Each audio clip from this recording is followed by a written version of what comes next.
Okay, welcome everybody to our woman to woman interview. And I'm here with Kaity Rose Holsapple. Did I say that correctly? I always wonder if I say it right. Yes. And Yeah, that's Kaity, right. I know Kaity now for 2 years, more over 2 years, and she is one of our yoga teachers at Align PT. But she has a wealth of knowledge and experience, and she's got a lot of good things going on. And I would love to have her share a little bit more about herself. So, Kaity, if you could just tell our audience a little bit more about kind of what's led you up to this point in your life and your vast amount of experience. I know that you are, I always feel old when I say this, but like I could probably be your mom. You're so young, but you also are very wise. Like I feel like you're a very old soul. And I've always been drawn to your soul by that. Like I think maybe we may have known each other in another life or something like that. So let just give everyone a little introduction to kind of what's led you here. Thanks, Michelle. Well, yeah, I definitely resonate with that old soul. It's pretty wild. Yeah, I felt that way for a long time. Well, I'll just start kind of from the beginning. I mean, I'm not going to tell my whole life story, but a little bit of background, which is, the family that I come from. It tends to be pretty masculine oriented, very athletic, very achievement based, very focused, a lot of perfectionism, a lot of pressure, a lot of love too, but a lot, and the love that was filtered through that very, very masculine way of being.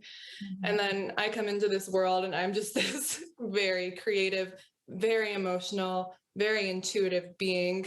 And I think one of the areas of growth for me being born into that family system was just learning actually how to validate myself as being a little bit different from the other members of my family and having a different way of wanting to relate and create. But one really powerful gift that my father offered me and both my brothers, and I think they would call it a gift as well. I haven't actually asked them, but was I think maybe we started around third grade. My dad would quote unquote force us to meditate before having dinner or before we could go watch TV or that sort of thing. And it wasn't something I enjoyed or looked forward to at that time because it was mandated. But later on in my life, especially my teenage years, when I personally started to struggle a lot with mental health, depression, anxiety. And I think what a lot of young girls go through is just how do I fit into this world with how I feel and my body and relationships and friendships, and navigating all of that was really, really hard. So I had that foundation to lean back on of mindfulness, just because I had experiences of it from my childhood. And that has felt like a big gift for me, and also really influential for my life path, because it was apparent to some part of me the power of that experience. And it's what led me deeper into yoga. I started practicing yoga when I was 13 or 14, and still in close friends with my first yoga teacher. And ended up getting my 200-hour yoga teacher training when I was 18 or 19 years old. So I started teaching really young. Yeah. Yeah. 18-year-olds are like, yoga what? Yeah. Right. So you were brought up in that culture, right? Kind of. I wouldn't say it was it was interesting. I wouldn't say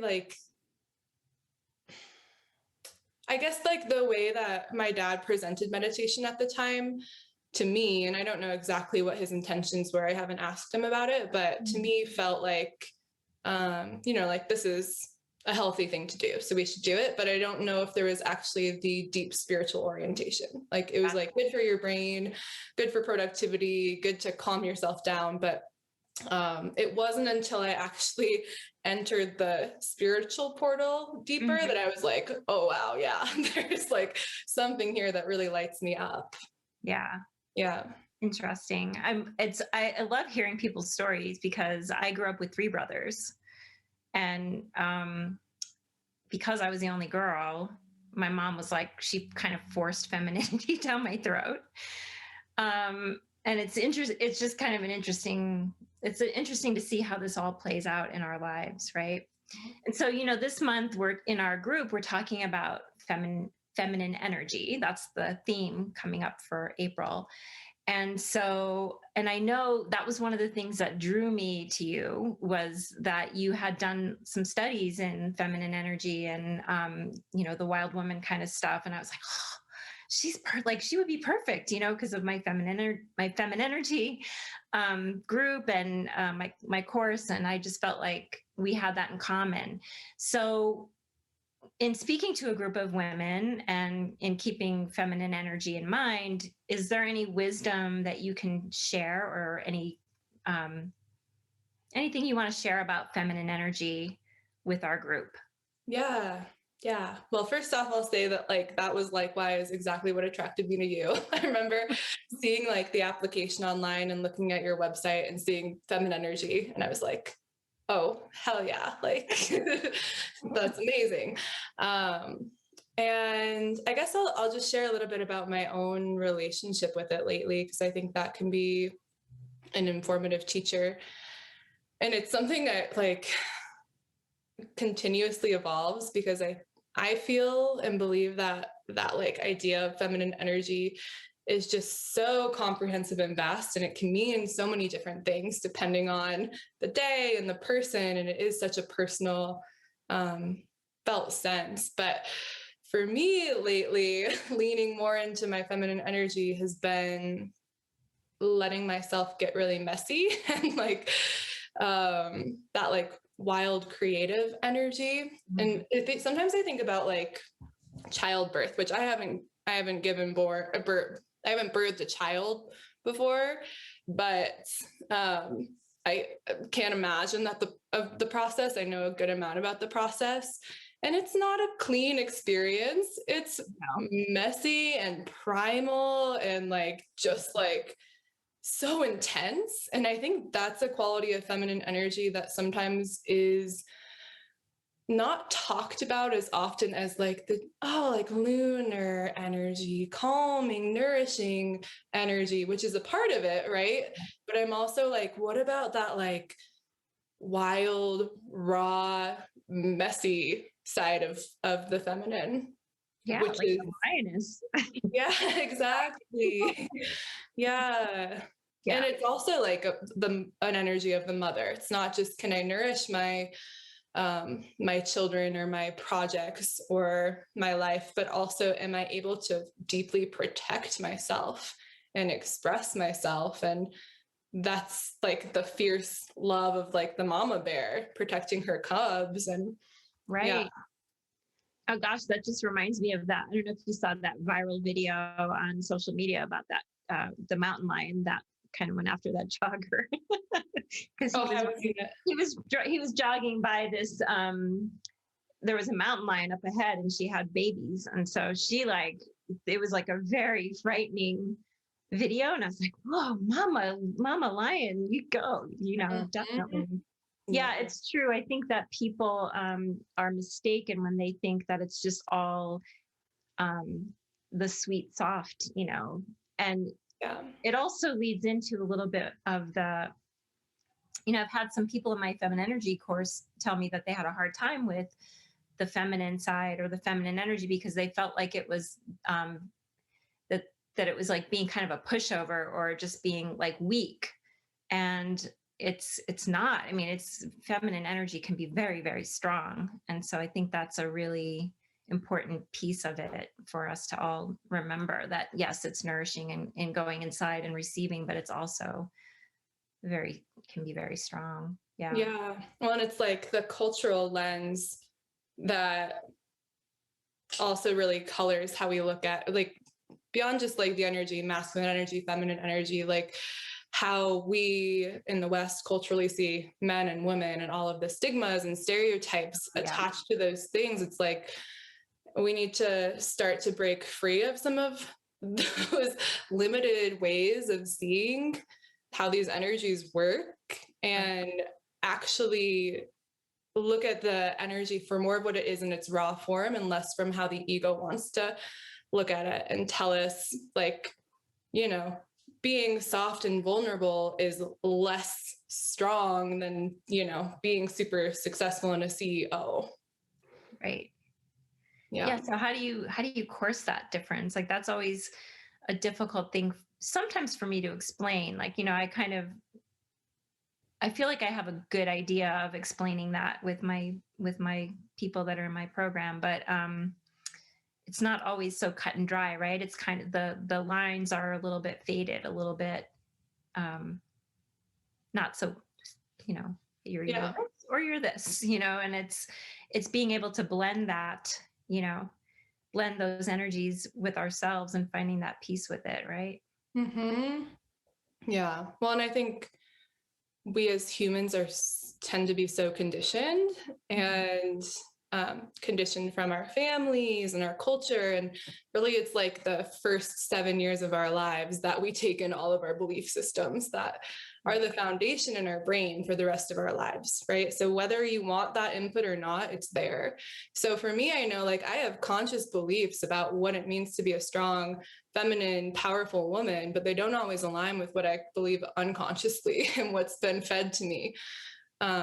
So that's part of sometimes the rift. It's like, you know, you can say that you value feminine energy, but really, like, what does it mean to actually start to live that? It means integrating some of the shadow stuff that says it's not okay to feel your emotions. It's not okay to be creative. It's not okay to be nourishing, like all of the stories and narratives around how both men and women can't access that energy.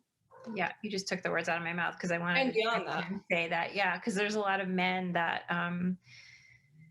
that don't believe that they can have that side. And I'm lucky to have my husband is very creative and very nourishing and he's very in touch with his feminine side. And so I'm really happy with that because my masculine kind of interplays with that. Because I have growing up with 3 brothers, even though my mom really wanted a girly girl, I was like, I kind of want to like be like them because I was around them all the time. So I definitely have that like drive and that masculine kind of energy inside of me that's really powerful. And so I have to be really careful not to let it take over. And really, because when I do get in touch with my feminine side, it's so beautiful and so peaceful. And I'm, you know, it's just a piece of me that really is wants to come out. So, you know, yeah. Well, and like, from my experience, having a healthy relationship with your inner masculine energy too, that's like the space holder where the feminine gets to be wild and crazy and, you know, fluid and organic. And without that, it's just, there's no containment, right? So it's also, how do we heal as women our relationship to our inner masculine? And that can be really hard too, like, because that's all about how do we stay present with ourselves, non-judgment, and boundaries, saying no, which I know a lot of women very really big with that. Yeah, for sure. Awesome. So you have so much to share and you've got so much wisdom. I know that I love the whole, you know, Kaity has done retreats for all kinds of yogic retreats, right? And a lot of it was centered around women. And you also have been a teacher training. You've done a lot of teacher training. And you have one coming up at Align PT, right? Are there a few spots left? Yeah, we have about 3 spots left, and that starts April 15th.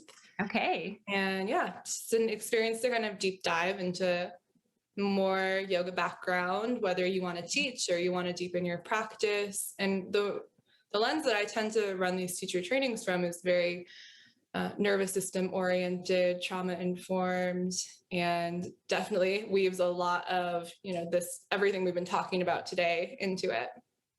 That's amazing. So Yeah. if anyone's out there and they want to deepen their practice and study with Kaity, you can let her know. But you also have something very exciting to share as well. Maybe I'll just let you tell. Yeah. I'll let you tell it, because as soon as I got all your emails, I was like, oh, this is so perfect, because I want to be part of it. It's so amazing. Yeah, I'm really excited about it. This has been like an energetic baby of mine for years that I've been kind of fostering. And yeah, so I'm developing a whole new business platform called Her Temple Healing, which is a sanctuary for the healing of trauma in the body, the mind, the heart, and the spirit. And the goal for this is to have more like healing container experiences for different types of trauma that women have experienced, whether that be sexual trauma or physical trauma, emotional or relational trauma. And right now, what we're working on is this training program called the Trauma Alchemy Training, where we're doing a year-long process and initiation into deep soul-based trauma work and somatic trauma work using the body to heal. So people who join that will both be going through their own healing. And, for me, trauma healing is synonymous with just the word integration, like integrating past junk in your life that's still taking up space on the hard drive, integrating that to free up more space for you to actually live with your soul more deeply rooted in your body. So it'll be a year-long process of those practices and experiences, and also training people to do more of the work that I do one-on-one, which is somatic yoga therapy. Awesome. Yeah. So is this for mainly like yoga teachers, or what, like, who do you see as joining this year-long training? Yoga teachers, counselors, really healers in general, like massage therapists, energy workers, people who are called to doing this healing work with other people. Definitely a yoga background is encouraged, but pretty open to people who are interested in the work and interested in, trauma work, but also I've found in my own healing journey, which I've had a lot of experience, it's been hard for me to find spaces where I can do my trauma healing without being labeled or put in the seat of the victim. Like a lot of the resources are like victim advocacy, and we need that.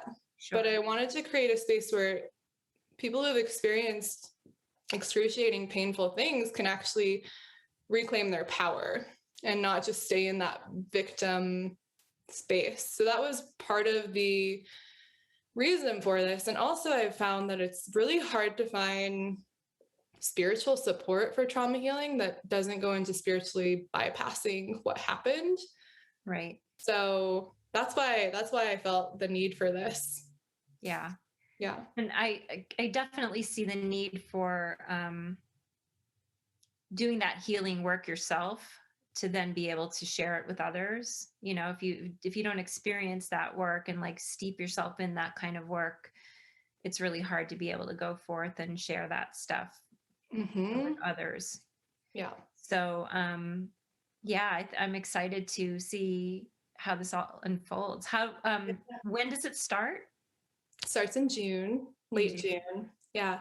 And we're really excited to have you, Michele, on as part of our faculty for it too. Yeah, I'm so stoked. It's like right up, my alley, and what I just want to empower women. And is it just for women? Most of our offerings will be, the training itself is open to women and to non-binary beings and to some men who are ready for it. Really, I could say that about any person joining the program. We have an application process, so we're going to be making sure that the individuals who join are in alignment with our values and ready for the type of work that we'll be going into, because it is very female body oriented. But I didn't want to limit it just to females, because I know men would get a lot out of it and can do some of the same healing offerings. Of course, yeah.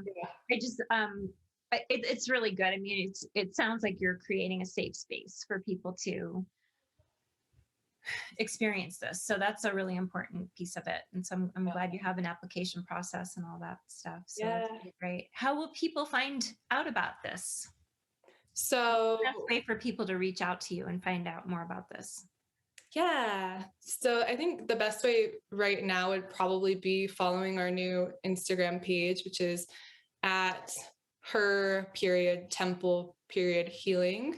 So that's a great way to kind of stay up to date with our offerings. And you can also from there follow the link and get onto our webpage and sign up for our email list. And probably by the time this video is live, we'll have a free 30-minute practice up on the website. So you can try out some of the trauma integration work. It's a practice for creating more of a safe space with yourself, inner safety, inner trust.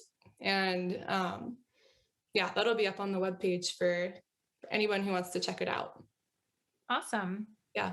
Is there anything else that you would like to say before we close this interview? I feel really grateful for being here and being connected to you, Michele, and grateful for everybody who tuned in and decided to listen. Awesome. Well, I can't wait to dig into all the material that you're ready to offer. And Kaity's got a wealth of information on her website, your other practice. Oh, look, there's a kitty in the background. Oh yeah. Sorry, I get distracted by animals. That's Miko. Anyway, Kaity's got a wealth of information, so reach out to her. And if you're, again, she's got 3 spots opening for her yoga teacher training, which is coming up soon in a couple of weeks. So yeah, get on that if you want to do it, because I think it'll be a wonderful, from what I see, your teacher trainings look amazing. They look really very unique and yeah, sweet. Yeah, and I'll just say, if anyone wants more information on those, it's at bewildearth.com. So BEWILD earth.com. Awesome. Thank you, Kaity. Thanks, Michele.